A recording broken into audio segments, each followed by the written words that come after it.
جی बिस्मिल्लाहिर्रहमानिर्रहीम अस्सलाम वालेकुम वरहमतुल्लाहि वबरकातुहू। रमज़ान का महीना स्टार्ट होने जा रहा है। बस एक दो पॉइंट मैं इसमें ऐड करना चाहूँगी। एक को तो हमारी जितनी भी आयात हैं ये आज 183 से लेकर 187 तक, इसमें एक न तो ये बात है कि आयत नंबर 85 में जिसमें रमज़ान और कुरान का जिक्र किया गया है कि रमज़ान का महीना बहुत मुक़द्दस और इसमें अल्लाह ताला की बाबरकत और मुक़द्दस जो भी किताब है उसका नुज़ूल फरमाया गया। और दूसरी बात ये कि इसमें बेहतरीन रात तमाम जितनी भी हैं हज़ार महीनों से जो बेहतरीन रात है लैलतुल क़द्र भी है, तो उसकी अहमियत बहुत ज़्यादा बढ़ जाती है। मतलब उसमें रमज़ान का महीना, उसमें अल्लाह ताला की मुक़द्दस किताब और फिर लैलतुल क़द्र, ये चीज़ें आ गई। और दूसरा आयत नंबर 185 में जैसे ये भी बयान किया गया है उन्ज़िला फ़ीहिल कुरानी हुदन हुदन लिन्नास। मतलब ये बात बहुत इम्पोर्टेंट है क्योंकि अगर हम सूरह बकरा की आयत शुरू से बिल्कुल जब कुरान ना स्टार्ट होता है उसमें भी ये बात की गई है हुदन लिल मुत्तकीन, कि ये वो किताब है जिसमें कोई शक नहीं और मुत्तकियों के लिए हिदायत है। तो रमज़ान के हवाले से सबसे पहले तो हमें अपना जायज़ा लेना है कि हमारे अंदर कौन सी ऐसी बातें हैं जो हमें डिस्कार्ड करने की ज़रूरत है। मुत्तकी बनने के लिए हमारे अंदर कौन सी ऐसी चीज़ें चाहिए जो हमारे अंदर हम अपने अंदर पैदा कर सकें।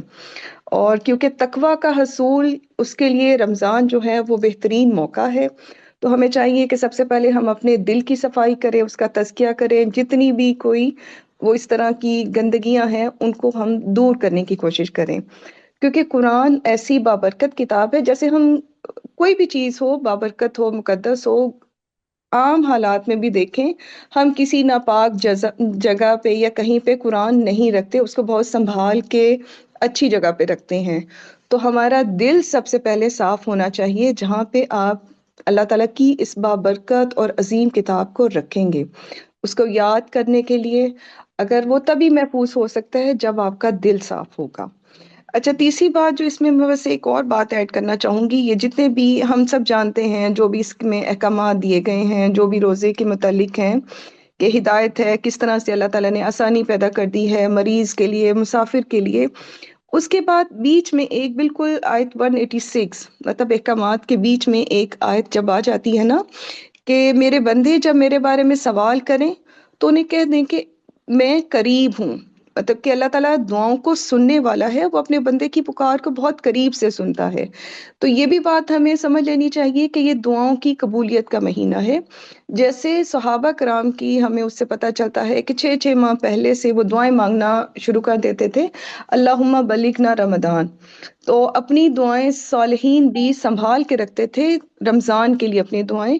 तो इसमें ख़ास तौर पर वैसे तो अल्लाह ताला इंसान की शरीक से ज़्यादा करीब है, तहज्जुद के वक्त आखिरी पहर में अल्लाह ताला रोज़ निदा देते हैं, लेकिन यहाँ पे रमज़ान की आयत में स्पेशली ये जो बात आई है तो ये इसका है कि अल्लाह ताला से ज़्यादा इसमें दुआएं मांगी जाएं आने वाले वक्त के लिए, औलाद के लिए भी, और हर तरह की भलाई और आफियत के लिए मांगी जाए।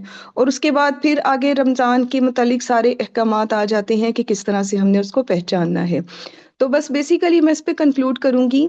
सबसे पहले तकवा के हसूल के लिए बेस्ट हमारे पास ये टाइम है कि उसके शुरू होने से पहले सब हम अपनी अपनी रूटीन और अपने अपने नफ्सों का जायजा लें कि हमें किस तरह से इस थोड़े से टाइम में उसको बहुत फ्रूटफुल बनाना है। बाकी जितनी भी चीज़ें हैं उनको मिनिमाइज करके मैक्सिमम काम जो है उसकी तिलावत करने में, उसको समझने में, उस पर गौर करने पे लगाया जाए। क्योंकि जब तक हम गौर नहीं करेंगे हम इसकी जिस्ट को नहीं पा सकते, चाहे वो एक आयत ही क्यों ना हो। हमारे साथ जुड़े रहने के लिए हमारा चैनल सब्सक्राइब करें।